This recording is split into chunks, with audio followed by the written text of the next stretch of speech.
Welcome back to ALPB Roundup. I'm Ryan. I'm here with your series roundup looking at the week's action before we dig into what's coming up this weekend. We're also going to talk about the series game ball, who got the performance of the week, and we're also going to look into the standings now that we're 10% of the way through this season.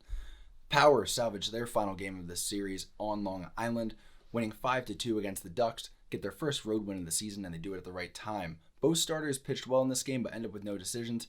Eli Villanueva, 5 innings pitched, 2 earned, 5 hits, 2 walks, and 6 strikeouts. He's been pitching great to start the season. Brendan Feldman, 5 1/3, 1 earned run, 5 hits, 2 walks, and a strikeout through 100 pitches over that time. Ducks led 2-1 going to the 6th when Edwin Espinal took Clint Freeman's third pitch of the evening deep out over the left field wall. The Power would break the tie in the 8th on a Reimer Liriano 3-run homer. That was just the first lead of the series for the Power, but they made it count. Diego Morena came in for the 6th-out save. Reimer Liriano would grab the game ball in this win with 4 RBI on the night. First ALPB Roundup game ball of the season for him. Also of note, the Ducks' Jose Cuas gets signed by the Royals pregame, so Hunter Cervenka switches clubhouses, getting traded from the Power to the Ducks to sort of float their pitching staff. The Blue Crabs completed their sweep of the Power, winning 9-1. Blue Crabs gave the ball to Mike Devine, who had a great night on the bump. 7 1/3, 3 hits, 1 earned, 3 walks, and 6 Ks. Andrew Brasino, he finished the game out, and that's a big deal because a fresh bullpen could be vital for Southern Maryland as they head to High Point for the weekend.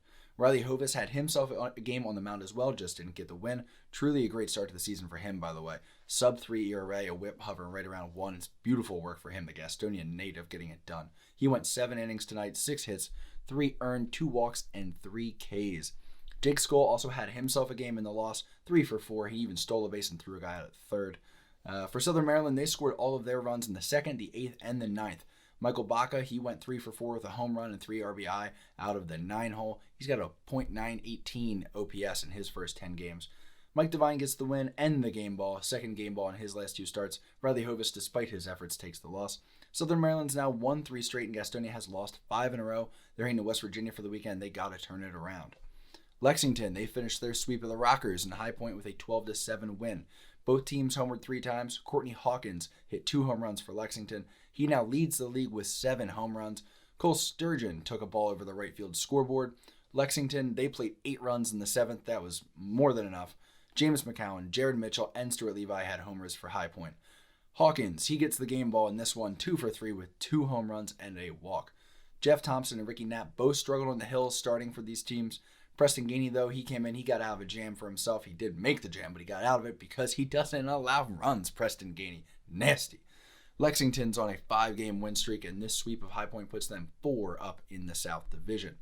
The Revolution, they hold off Lancaster's effort to sweep in a dramatic game in New York. Barnstormers, they held a 2-1 lead after the first, and they tacked on 2 more in the third on a Trayvon Robinson homer. He also brought in both runs in the first, too, so he was coming out of the gate and swinging.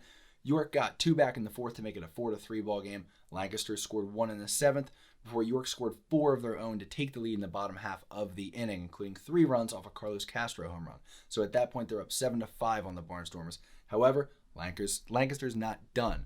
1 run the 8th, 1 run the 9th to tie, 1 more in the top of the 10th to take the lead. However, Walner Espinal took Jordan McCrum deep for a walk-off 2-run shot. First Atlantic League hit goes for a walk-off bomb, good enough for a game ball for Walner. That's win number 500 for the Revolution at Peoples Bank Park. The Revolution are now 8-10, sitting a game and a half behind the 10-9 Barnstormers, who are like a half game behind Long Island. Math. Show Me series. Let's switch gears a little bit. We'll look at individual performances, and we're going to start low, and then we'll go high. We'll end that on a positive. Show Me series for guys that are struggling right now, and it hurts because it's all ALPB Roundup darlings. Josh Saleh in Gastonia, 0 for 12 with 4 Ks this week. Dario Pisano, he's 1 for 13. Rough for Pisano. He won a few game balls early on here. 1 for 13. Yovi Gonzalez takes an 0 for 10.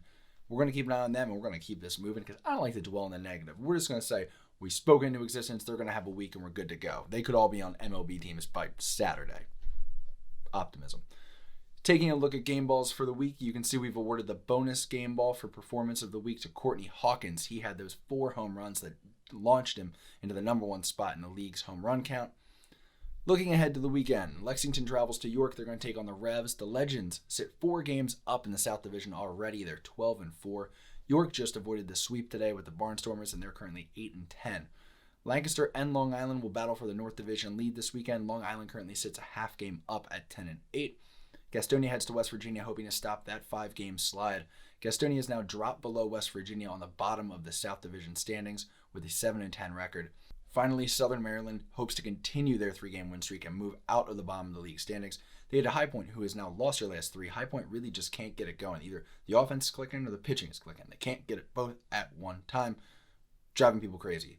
If they can get together, they're going to look fine. If they can't, Southern Maryland might hit them at the right time here. High Point, they're 4 games behind South Division leader Lexington. Southern Maryland is 3 games out of the North Division, despite being last place, only 3 games back. So take that how you will. Other than that, that's all I've got here for the series roundup. We'll do a little more in-depth thing probably Monday, take advantage of the off day, go in-depth, maybe look at a chart or two. You know your boy loves a chart. Come on now. But until then, we're just going to watch a bunch of baseball. I might be able to catch a game this weekend in person. Not totally sure. Might have to settle for like a minor league game and slum it in Harrisburg. We'll figure that out. But yeah, have yourself a nice weekend. I'll have daily roundups getting posted. Probably, I'd say Saturday morning, Sunday morning, and then that series roundup to wrap up the weekend. But until then, I'm Ryan from ALPP Roundup. Enjoy some baseball. Have a great Friday. See you soon.